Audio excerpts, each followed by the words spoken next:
لیکن بنی اسرائیل کا یہ واقعہ بھی ہمیں ملتا ہے. ایک شخص ایک عورت کے اوپر لڑکی پہ عاشق ہو گیا.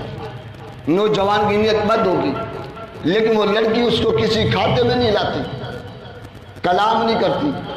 اس کو پتہ چلا یہ عورت فلاں قافلے میں سفر کر رہی ہے. وہ بغیر کسی مقصد کے اس قافلے میں سوار ہو گیا. قافلے والوں کے ساتھ چل پڑا کہ کبھی رات کی تخلیے میں تنہائی میں مجھے موقع ملے کہ میں بات کر لوں گا. نوجوان اس قافلے میں جاتا ہے. قافلہ رات پڑ جانے پہ ایک جگہ جنگل میں پڑاؤ کرتا ہے. قافلے والے لیٹ گئے. نوجوان اٹھا اس لڑکی کے پاس جاتا ہے, کہتے دیکھ میں تجھ سے بڑا پیار کرتا ہوں, تو بڑی حسین جمیل ہے, خوبصورت ہے, میں تیری حسن میں مرتا ہوں, جان دیتا ہوں.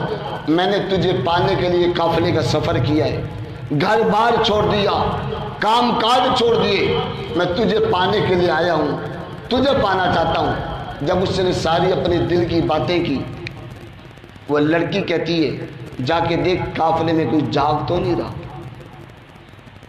وہ نوجوان جاتا ہے, جا کے پورے قافلے کا چکر لگاتا ہے. جب لگا کے دیکھتے کہ سارے قافلے والے سوئے ہوئے, آ کے کہتے ہیں کوئی بھی نہیں جاگ رہا.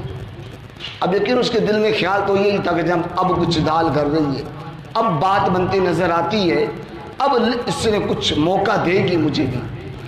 جب وہ آ کے کہتا ہے کوئی نہیں جاگ رہا, سارے سو گئے ہیں, سب کو میں دیکھ کے آئی. وہ لڑکی سوال کرتی ہے اللہ بھی سو گیا ہے, قافلے والے سوئے, کیا رب بھی سو گیا ہے؟ وہ نوجوان کہتا ہے رب تو کبھی نہیں سوتا. کہ اگر رب نہیں سوتا پھر رب تو دیکھ رہا ہے نا. نوجوان کے سینے پہ اللہ کا خوف طاری ہو گیا, میرا رب مجھے دیکھ رہا ہے. اس ارادے سے اس نے گناہوں کو ترک کر دیا. اللہ کا خوف تھا, ارادے گناہ ترک ہو گیا, قافلے کو چھوڑا, گھر لوٹ آیا. سیرت نگاروں نے لکھا ہے وہ نوجوان فوت ہو گیا. فوت ہونے کے بعد خواب میں کسی کو ملا تو اس نے پوچھا بتا اللہ نے تیرے ساتھ کیا معاملہ کیا, کیا معاملات کیے؟ کہتے اللہ نے کیا معاملہ کیا, میں ایک مرتبہ اس عورت کے پیچھے گیا تھا اور اللہ کے خوف کے مارے میں نے گناہ کا ارادہ ترک کر دیا تھا. اللہ نے اس خوف کی وجہ سے میری بخشش فرما دی. ایک لمحے کے لیے میں نے خوف لیا اللہ کا اور اللہ نے مجھے بخش دیا, میری